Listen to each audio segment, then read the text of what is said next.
Hi అండి, అందరూ ఎలా ఉన్నారు? బాగున్నారా? ఈరోజు మనం రెసిపీ వచ్చేసి మక్క అట్లండి. అవును, తెలంగాణ స్పెషల్ మక్క అట్లండి. దీనికోసం మనము మక్కలని ఇలా ఒలుచుకొని కడిగి పెట్టుకోవాలండి. ఇందులో మక్క పీచు ఉంటుంది కదా, అంతా తీసేసుకోవాలి రాకుండా. ఇందులోనే కాస్త ఎల్లిపాయలు, పచ్చిమిరపకాయలు రెండింటిని తుంచి వేస్తున్నా. నేను ఇదంతా మిక్సీ పట్టాలి కదండి, అందుకోసం ఇందులోనే కల్యమాకు వేస్తున్నా.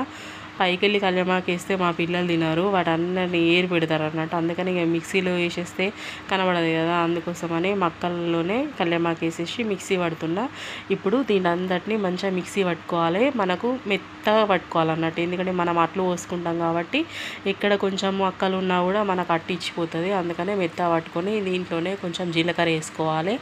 దీంట్లోనే నేను అర చెంచా కంటే కొంచెం ఎక్కువ ఉప్పు వేస్తున్నా. మక్కలు అయితే ఉప్పు వేసిన తర్వాత మనకు ఎంత పల్చగా కావాలంటే అంత పల్చగా నీళ్లు కలుపుకోవాలండి. మామూలుగా దోశపిండి ఎలా ఉంటుందో అలా మనకు దోశలు వేయడానికి అనుకూలంగా, మరీ నీళ్ళు ఎక్కువ పోసుకోవద్దు, అట్లు రావన్నట్టు.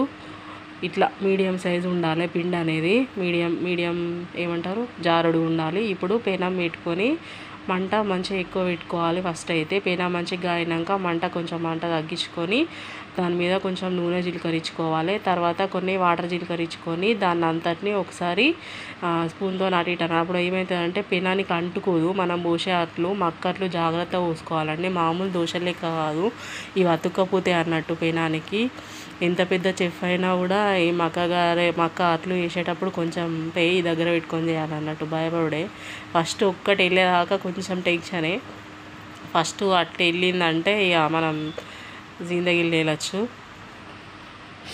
ఇక్కడైతే నేను ఒకసారి పెనాన్ని అంతటిని మంచిగా నీట్గా ఆయిల్ వేసుకొని దాని పెనం రెడీ చేసుకొని ఇప్పుడు దీని మీద మక్కట్లు అయితే పోస్తున్నా. చూడురి, ఇట్లా మెల్ల ఫస్ట్ అయితే ఒకటి చిన్నగా పోసుకోవాలి, ఎందుకంటే ఇది తెలియదు కదా. ఫస్ట్ అయితే ఒకటి మంచిగా కొంచెం చిన్నగా పోసుకోవాలి, ఇట్లా మెల్లగా అనుకోవాలన్నట్టు. స్పీడ్గా అన్నది దూరుకుతుంది అటు ఇటు పిండి ఇచ్చిపోతుంది మళ్ళీ. ఇట్లా ఫస్ట్ ఒకటైతే ఇట్లా పోసుకోరి, చిన్నగా పోసుకున్న తర్వాత దీని మీద కొంచెము ఆయిల్ వేసుకోవాలి. కొంచెమే ఆయిల్ ఎక్కువ పడుతుంది, మన మామూలు దోశల కంటే తక్కువనే పడుతుంది. కొంచెం ఆయిల్ ఫస్ట్ ఒకదానికి ఇట్లా అంతే ఆయిల్ వేసుకున్న తర్వాత దీని మీద కొంచెం మూత పెట్టుకోవాలి. చూసిరా, అంటే ఫస్ట్ది కొంచెం ఇట్లనే ఉంటుంది, ఫస్ట్ వేస్తున్నాం కాబట్టి.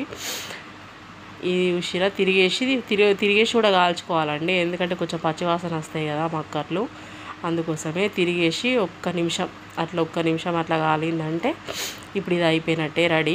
నాకు ఇంకా కూడా వాయిస్ వెళ్తలేదు, జలుబు చేయబట్టి. ఈ మక్కట్లకు పాలపడిగం అని చేసుకుంటే మస్తు ఉంటుందండి. మేము చిన్నగా ఉన్నప్పుడు మా అమ్మ అదే చేసేది. పాలపడిగం అంటే కొంచెం పాలు పోసి ఆ పాలలో కొంచెం నీళ్ళు పోసి చక్కెర వేసి దాంట్లో బియ్యం పిండి వేసి పల్చగా జారుడు పాయసం లాగా వచ్చేటట్టు చేసుకోవాలి. ఈ అట్లకు అది సూపర్ ఉంటుంది, కానీ మా పిల్లలు స్వీట్ తినరు అన్నట్టు. అందుకోసం నేను ఇక్కడ మక్కట్లకు కాంబినేషన్గా పల్లి చట్నీ చేసిన.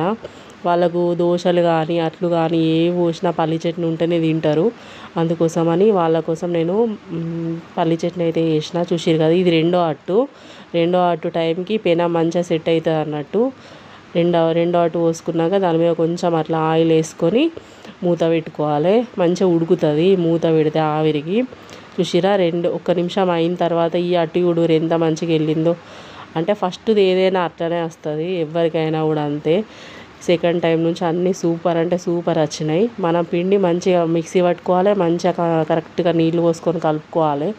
సూపర్ అంటే సూపర్ వస్తాయి నిజంగా. ఒక్కటి తినేటోళ్ళు అయితే 2 తింటారు, 2 తినేటోళ్ళు అయితే 4 తింటారు. తెలంగాణ స్పెషల్ అయితే మక్కట్లు ఇవి రెడీ అయిపోయింది. ఇక్కడ నేను పిల్లలకి ఇచ్చేస్తున్నా. స్మెల్ అయితే చేయగానే మా పిల్లలు 2 సార్లు వచ్చారు వంట రూమ్లకు. ఫస్ట్ అయితే పాపకి ఇచ్చేసిన, పాప తింటున్నది, తర్వాత బాబుకి ఇస్తున్నా. చూసిరా, ఇటు సైడ్ కూడా మంచిగా గాలాలి, ఇది 2 దిక్కుల మంచిగా గాలాలన్నట్టు, పచ్చి ఉంటుంది లేకపోతే. ఇట్లా అయినాక దీన్ని మనం వేడిగా ప్లేట్లు వేసుకొని సర్వ్ చేసుకున్నాడే. నేనైతే చక్కెరతో తిన్నా, మా బాబు పల్లి చట్నీతో తిన్నాడు. ఈ వీడియో మీకు నచ్చినట్టయితే లైక్ చేయండి, షేర్ చేయండి, సబ్స్క్రైబ్